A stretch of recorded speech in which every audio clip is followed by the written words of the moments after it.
Hello students, welcome to Science Hub. Today we are going to learn chapter number 1 matter in और surrounding solve text exercise. ठीक है, इसका solve करेंगे कौन सा पूरा टेक्स्ट बुक का एक्सरसाइज। तो ठीक है, पूरे क्वेश्चन 9 दिए हुए यहाँ पे, सारे क्वेश्चन आज हम एक ही लेक्चर में कर लेंगे। ठीक है, चलो शॉर्ट एक्सरसाइज एकदम स्टार्ट करते हैं।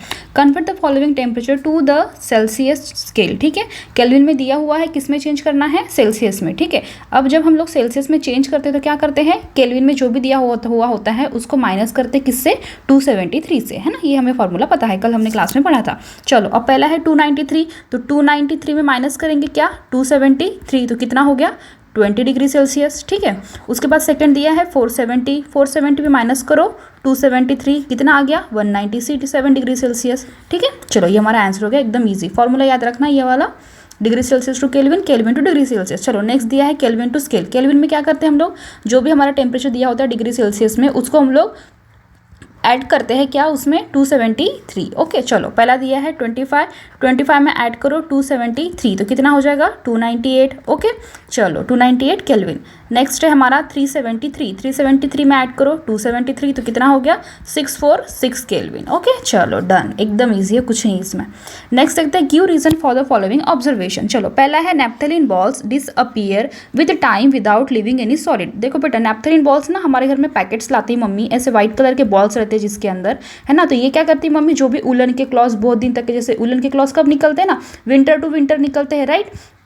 तो बहुत दिन तक के जैसे धो के रखो तो उसमें कुछ स्मेल लग जाता है। ठीक है, तो ये स्मेल नहीं लगना चाहिए करके हम लोग इसके अंदर क्या रखते हैं, नैप्थलीन बॉल्स रखते हैं। फॉर एग्जांपल हमारे घर में ब्लैंकेट्स वगैरह है तो वहाँ पे भी हम लोग क्या रख देते हैं, एक दो नैप्थलीन बॉल्स रख देते हैं। लेकिन एक विंटर में रखा और फिर नेक्स्ट विंटर में जब आता है तब हम वो निकालते हैं हमारा स्वेटर वगैरह, तो उसके अंदर जो हमने नैप्थलीन बॉल्स रखी हुई होती है वो बेटा वहाँ पर दिखती नहीं है, लेकिन उसका स्मेल रहता है। क्या रहता है, स्मेल रहता है। लेकिन जो सॉलिड पार्ट हमने डाला हुआ होता है वो क्या हो जाता है, उड़ जाता है। मतलब उड़ जाता है, मतलब इसको ही हम लोग क्या बोलेंगे कि ये जो है ये क्या हो जाता है, सब्लिमेट हो जाता है। क्या हो जाता है, सब्लिमेट हो जाता है। सब्लिमेट हो जाता है मतलब जो भी नैप्थलीन बॉल से बेटा उसकी डायरेक्ट क्या बन रही है क्या, सॉलिड, और डायरेक्ट बन क्या रही है, गैस, है ना। डायरेक्ट क्या बन रही है, gas. That is nothing but हमारा कौन सा प्रोसेस होता है, सब्लिमेशन का। कौन सा प्रोसेस होता है, सब्लिमेशन का। इसलिए naphthalene balls disappears with the time without leaving any solid because naphthalene balls during sublime and directly changes into vapour state without leaving any solid. ठीक है बेटा, चलो आई होप आपको क्लियर हुआ होगा। चलो नेक्स्ट देखते हैं, we can get the smell of perfume sitting several metres away. देखो बेटा, इसमें एक होता है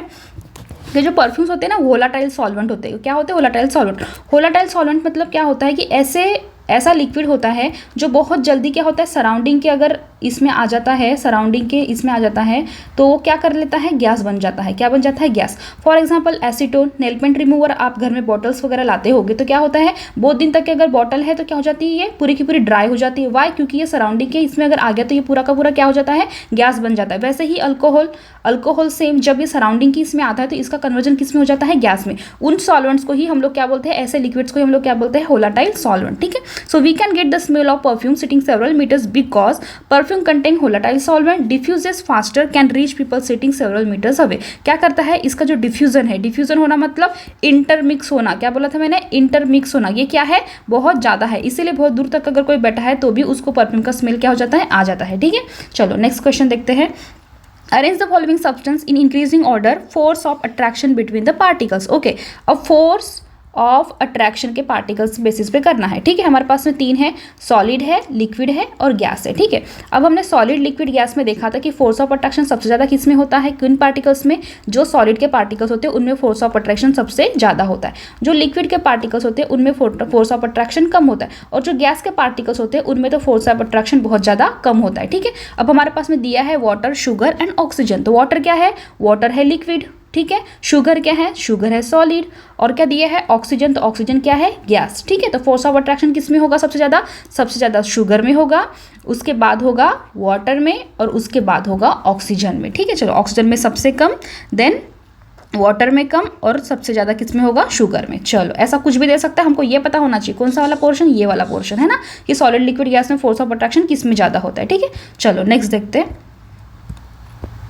नेक्स्ट क्वेश्चन है, what is the physical state of water at. ठीक है, अब देखो बेटा, वाटर की 0 डिग्री सेल्सियस होता है कब, उसका melting point and 100 degree Celsius किसमें देखा था हमने, बॉइलिंग पॉइंट में, ठीक है। तो 0 डिग्री सेल्सियस में जब वो होता है तो वो क्या होता है, सॉलिड बनने स्टार्ट करता है, मतलब क्या बनना स्टार्ट करता है, आइस। और 0 डिग्री सेल्सियस में क्या होता है, लिक्विड, और किसमें कन्वर्जन स्टार्ट हो जाता है, उसका गैस में, ठीक है। चलो, और 25 degree Celsius, in between 0 degree Celsius to 100 degree Celsius में जो भी स्टेट होगी उसमें वो क्या रहेगा, लिक्विड ही रहेगा। क्या बोला मैंने, एक है 0 डिग्री सेल्सियस और एक है 100 degree Celsius. In between 0 degree Celsius to 100 degree Celsius के बीच में जो भी होगा दैट इज आर लिक्विड। जो बिलो 0 डिग्री सेल्सियस जाएगा that is our solid. Solid मतलब क्या, हम किसकी बात कर रहे हैं, वाटर की बात कर रहे हैं, ठीक है।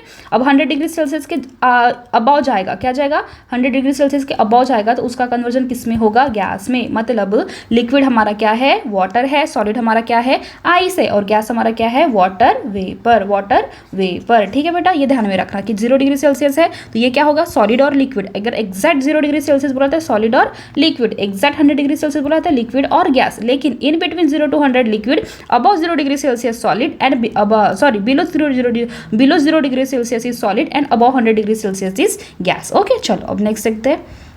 Question number 6, give reasons to justify. Reason देना है, water at room temperature is liquid. Why room temperature is liquid, room temperature कितना होता है, 36-35 है ना। तो 0 डिग्री सेल्सियस से लेके 100 डिग्री सेल्सियस के बीच में हमने क्या बोला, जो भी टेम्परेचर होगा दैट इज कौन से स्टेट में होगा, वाटर का लिक्विड स्टेट में। बस सिंपल है ना, क्योंकि फ्रीजिंग पॉइंट क्या है, 0 डिग्री सेल्सियस, और बॉइलिंग पॉइंट क्या है, 100 degree Celsius. So in between है ना, रूम टेम्परेचर तो इन बिटवीन है 35-36, तो क्या हो जाएगा, लिक्विड। ओके, चलो। एन आयरन अलमीरा is solid at room temperature. देखो बेटा, आयरन का जो बॉइलिंग पॉइंट होता है ना वो बहुत ज़्यादा हाई होता है, मतलब 1538 degree Celsius around.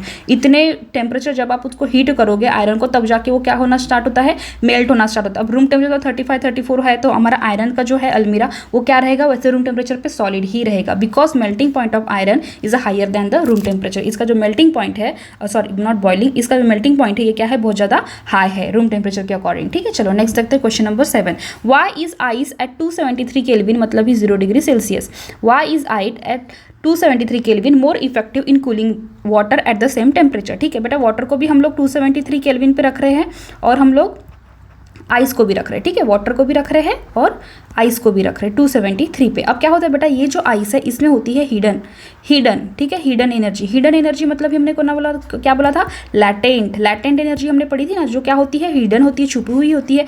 That's why क्या होता है, जो आइस होते हैं वाटर के कंपेरिजन में क्या होते हैं, मोर इफेक्टिव होते हैं, क्या होते हैं, मोर इफेक्टिव होते हैं, ठीक है। Ice at 273 Kelvin will absorb heat energy or latent heat from the medium to overcome the fusion to become water. Hence, the cooling effect of ice is more than the water at same temperature because water does not absorb this extra heat from the medium. जो water है वो जो extra heat है वो surrounding की क्या absorb नहीं करते हैं, वही surrounding की जो extra heat होती है, surrounding की क्या होती है, extra heat होती है, वो ice क्या करते हैं, absorb करते हैं। That's why आइस क्या होता है, मोर इफेक्टिव होता है कूलिंग में, किसके कंपैरिजन में, वाटर के कंपैरिजन में। ओके, चलो नेक्स्ट देखते हैं question number 8, what produces more severe Burns, boiling water और स्टीम। ठीक है बेटा, किसी के ऊपर गर्म पानी गिर गया हो, ठीक है, गर्म पानी, वाटर या फिर स्टीम गिर गई हो, ठीक है, स्टीम। अब देखते हैं 100 डिग्री सेल्सियस, 100 डिग्री सेल्सियस वाली जो यहाँ पे गैसेस बनना स्टार्ट हो जाएगा वाटर का, और स्टीम, ठीक है, 100 डिग्री सेल्सियस। अब बेटा स्टीम अगर आपने 100 डिग्री सेल्सियस के पकड़े तो यहाँ पे क्या हो जाएगा, आपका लैटेंट हीट आएगा। क्या आएगा, लैटेंट हीट, क्योंकि क्या करेगा, ये जो स्टीम्स है अपने अंदर क्या करेगी, जो हीट है, जो हीट एनर्जी है उसको क्या करेगी, अपने अंदर ट्रैप करेगी, ट्रैप करेगी मतलब क्या करेगी, छुपा लेगी, हिडन करेगी, ठीक है। तो ये हिडन रहने की वजह से इसकी जो हीट एनर्जी है as compare to this heat energy वो क्या रहेगी, ज़्यादा रहेगी, दैट्स वाई जो स्टीम का जो इफेक्टिव है, स्टीम का जो बर्न है वो क्या रहेगा, क्या होगा, ज़्यादा होगा। और 100 डिग्री सेल्सियस का वो तो होगा, ऑफकोर्स होगा, बट इसके कंपेरिजन में क्या होगा, कम होगा, ठीक है। At steam at 100 degree Celsius will produce more severe burns as extra heat is hidden, it is called latent heat. क्या बोला था हमने, लैटेंट हीट। ओके, चलो नेक्स्ट क्वेश्चन देखते हैं, question number 9, name ABCDE and F in the following diagram showing changes its state. ठीक है, ये अपने NCERT की बुक में डायग्राम दिया हुआ है, सॉलिड, लिक्विड एंड गैस। हमने पढ़ा था सॉलिड से लिक्विड जब कन्वर्जन होता है तो ये किसका है, हीट का, liquid to gas conversion heat का, गैस से लिक्विड क्या हो रहा है, कूल हो रहा है, और लिक्विड टू सॉलिड क्या हो रहा है, कूल हो रहा है, ठीक है बेटा। और यहीं पे क्या होता है, जो प्रेशर है वो क्या होता है, डिक्रीज होता है, प्रेशर क्या होता है, डिक्रीज, प्रेशर होता है यहाँ पे भी डिक्रीज। लेकिन जब कूल हम लोग करने जाते हैं तो यहाँ पे प्रेशर क्या होता है, इंक्रीज, यहाँ पे प्रेशर क्या होता है, इंक्रीज। उस conversion of solid to liquid that is melting, conversion of liquid to gas is a boiling, conversion of gas to liquid is a condensation, and conversion of liquid to solid is a freezing. वही अगर direct conversion जब होता है solid to gas तो उसे हम लोग क्या बोलते हैं, सब्लिमेशन। ओके, तो ABCD में हमें फिल करना है, this is our A, this is our B, this is C, this is D and this is E। Okay, ये राइट डाउन करना है। ठीक है, चलो आई होप आपको क्लियर हो गया होगा, हमारा एक्सरसाइज कंप्लीट हो गया, चैप्टर 9 कंप्लीट हो गया। ठीक है, thanks for watching, please like share and subscribe the video.